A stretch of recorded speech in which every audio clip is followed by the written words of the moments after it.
Hi, I'm Jelena. And I'm David. And today we're going to look at MARICHYASANA B. It's true. But before we do that, what were you going to say? I was going to say that. Oh, okay. But you said it last video. Okay, you say it.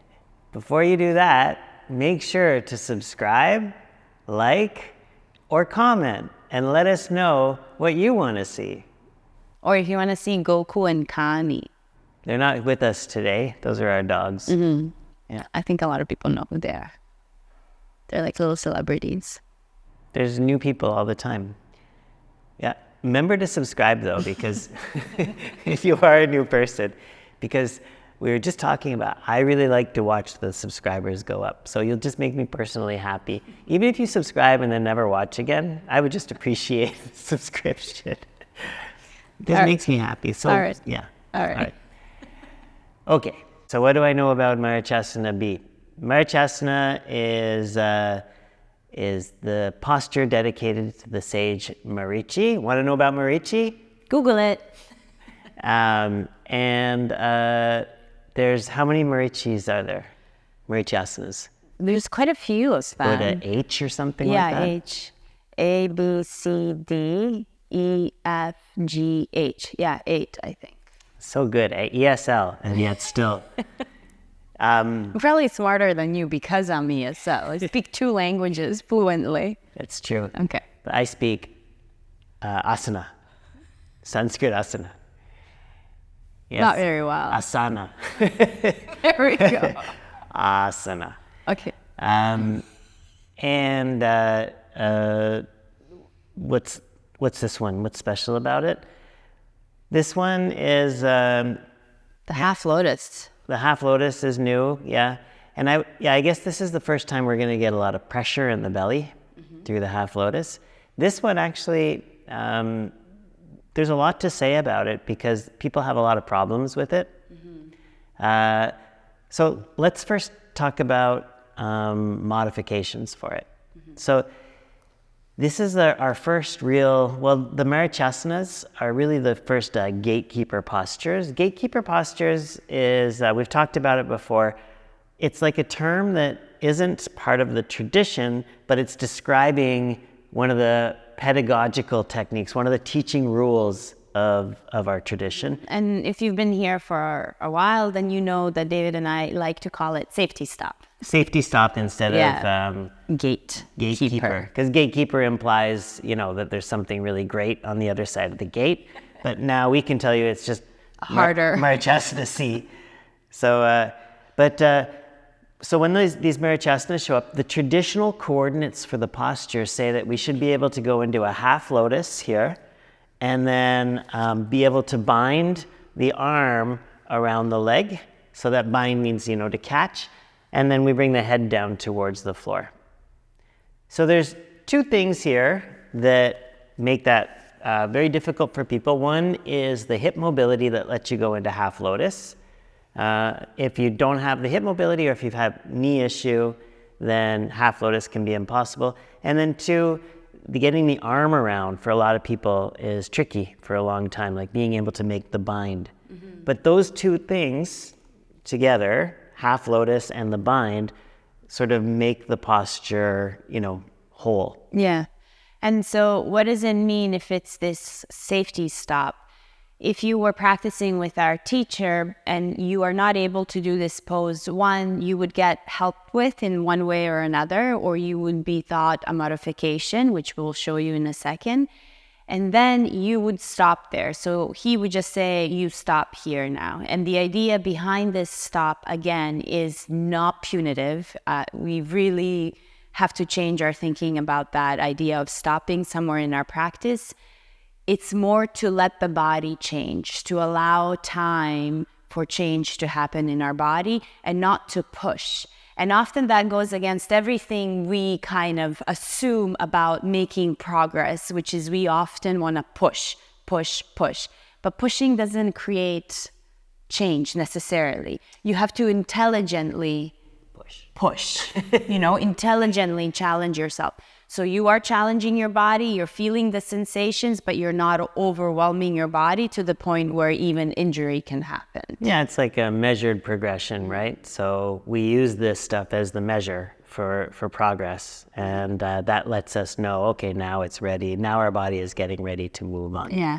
And why is this a gatekeeper? Well, if you're not able to do the half lotus in this instance because of the tightness in the hips, then everything that comes after it is just a deeper and deeper version of that. And so then that's the thing, right? Like, how can you move forward safely if you are not yet ready within your body to do something that's here? In this case, Marichhyasana B with the half lotus.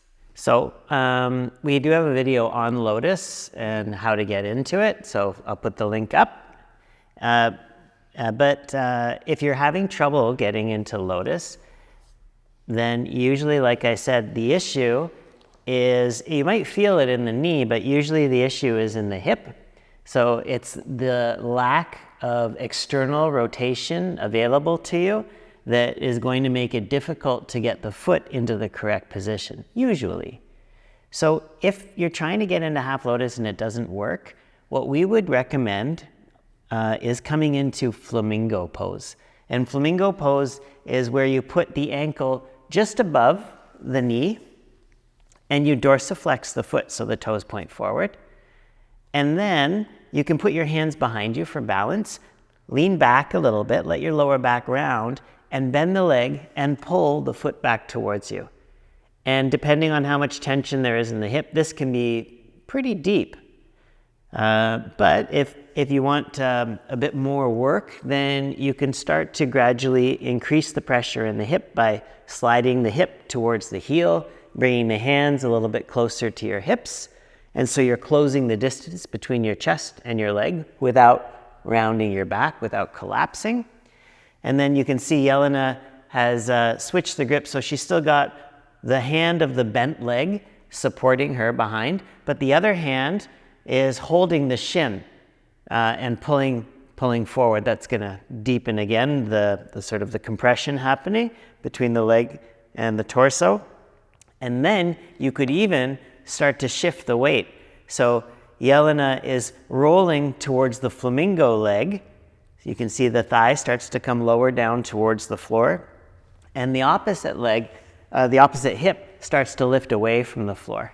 Here, I can switch sides. So yeah.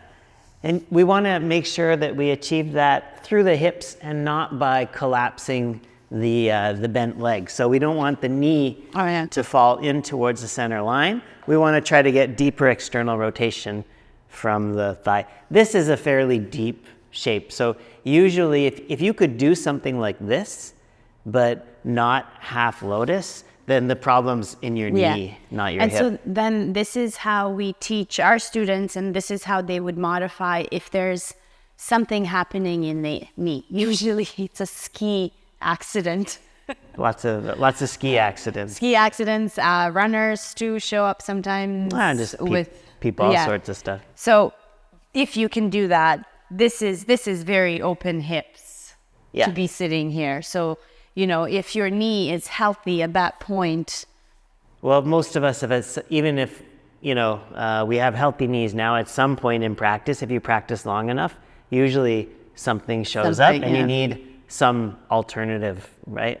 I can remember it for me a couple years ago, just out of the blue, one of my knees started to hurt. And so I modified like that for like 6 months, Till the inflammation and it's gone.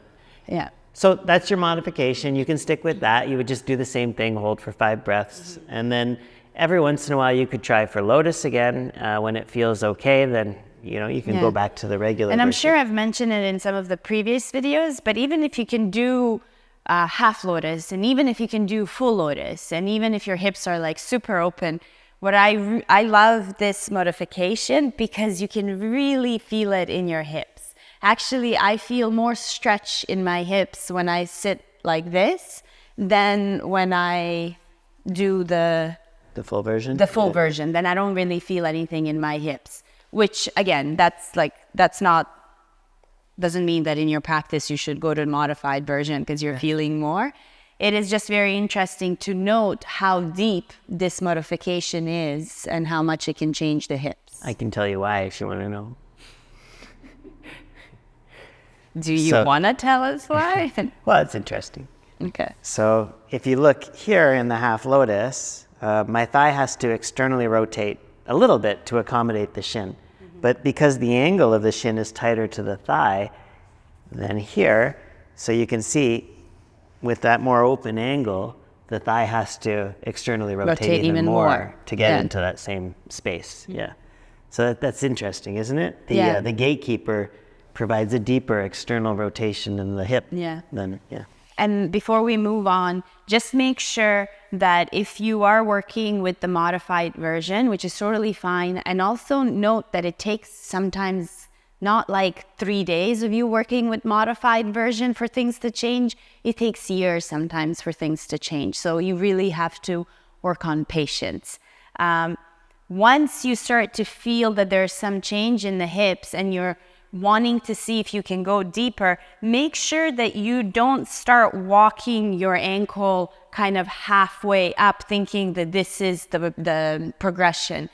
This is really bad for your knee, kind of going in this halfway point. And that we mentioned this in the other video about Lotus. So either your ankle is going to stay right above the knee and you're going to do this version, or you can try and maybe one day the foot lands there. But if the foot doesn't land there, but it's somewhere here, don't stay there. Go back to this modified version because you want to make sure that first and foremost, you're always protecting your knees.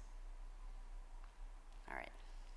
Okay, so next thing that comes up is when people can do the half lotus, when they're learning how to do it, is the placement of the foot in the half lotus. So it's a very common question that we get is, why does my ankle hurt in Marichyasana D? And if you don't have your foot in the proper position, then you get a lot of sickling through the front of the ankle, like collapsing through the front of the ankle as you go down, especially when your torso or your belly is putting pressure on the ankle, right? So that's because the foot hasn't come high enough on the thigh. Now you can go too far too, right? If you bring the foot too far over, then the knee is going to be in the wrong position and the heel is going to maybe hit your hip bone and stuff. So there's kind of, it's interesting, half lotus changes according to the posture you're doing. Mm-hmm. You know, if Jelena was trying to grab her toe, you know, with the other arm to bind, then she would want the foot a little higher up. But in something like these sort of compression positions where the heel is pressing into the belly, she probably wants the foot down just a little bit, but in the right spot so that the ankle is still supported by the thigh coming into it. And then she can also see that activity of here, the activation of the ankle by pressing down through the outer edge of the foot. So she's kind of making it a straighter line so it'll be more stable coming into the pose. Yeah, you always want to make sure that this line doesn't really get compromised. And it goes like this. And it's easy because of this pressure for this to happen as you start folding and bending this leg. So you really actively have to press down on top of your thigh to ensure that that stays. I do that sometimes by actually just a little bit flexing my foot. So my heel goes even more into my belly and my toes kind of almost grab onto the spot where I want it to be. And then that keeps my ankle nice and straight. And then from there, once you get your foot into the right position, you're going to pull the other leg back towards you. As you pull it back, try not to pull your hip back. So don't drag the whole hip back behind you, getting into the posture, because then you're going to end up with an uneven hips and an uneven spine coming into the pose. Try to keep the hips more or less in the same line, but tip your body to make room so that as the leg bends and the heel draws back, that hip can lift off the floor as you roll over onto the half lotus leg. So Jelena's hips are still in line going across the mat, but now the bent leg hip is off the floor. And this is important too, not to pull this foot back too far, not to displace the hip, but also not to put yourself into an anterior tilt by sticking your butt back, you know, like shortening this line on the right side. Can you lift your arm in the air for a sec? You can see it really nicely here with Jelena's shirt that the ribs are dropping down towards the hip, whereas when she gets that posterior tilt, then we start to get more length here. And then you're going to hold that shape in the hips and bring your whole chest forward in front of your leg. And once your shoulder comes past your knee, then you can internally rotate the arm. So see the arm comes out to the side first and then internally rotates and wraps back around the leg. That's it. And once you've got your balance there, the other hand can come back and you can bind. You can catch your fingers or your wrist or whatever it is. And then finally from there, you're going to keep the sit bone hip rooted and let your head drop down towards the floor. Now your back can round a little bit to bring the head down, and your drishti is your nose, nasagrai. And see the hip stays down here again. Jelena is not trying to extend back through the hip as she reaches forward through the chest. She's going to instead pull down on the hip by stepping into the foot. The hamstrings are active, they're pulling on the sit bone, and then she's getting this nice stretch through the glute and also through the sort of deeper muscles, the piriformis. This is part of the piriformis rehabilitation project. And then the other tip is this arm that's wrapping, make sure that you're not wrapping it too low. We see this often. When you wrap it this low, there's like so much body that you have to wrap around. And so then it becomes a bit more difficult, especially if you're like almost catching but not there. Stay really high up around your knee because this is obviously more narrow than having to go here.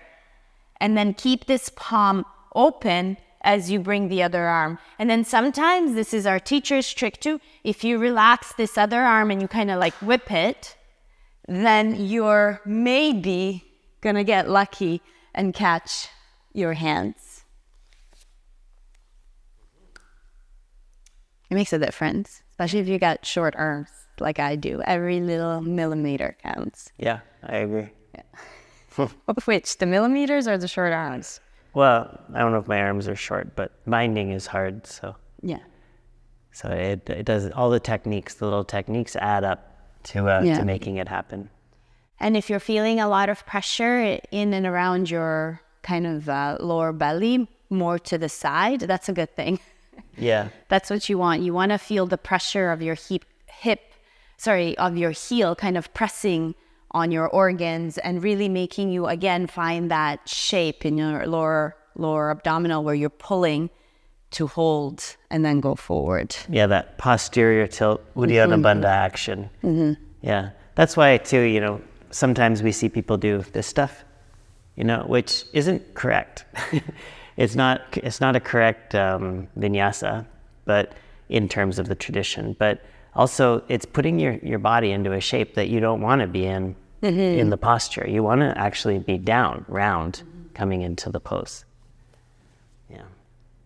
All right. Okay. That was a lot. Yeah. It's everything we know. Well, probably not. No, but probably. We could probably keep going. But yeah, that'll be it for today. Let us know if we missed something or if there's other details that we should talk about by commenting. Make sure you subscribe, give us a like, and we'll see you next time. Bye.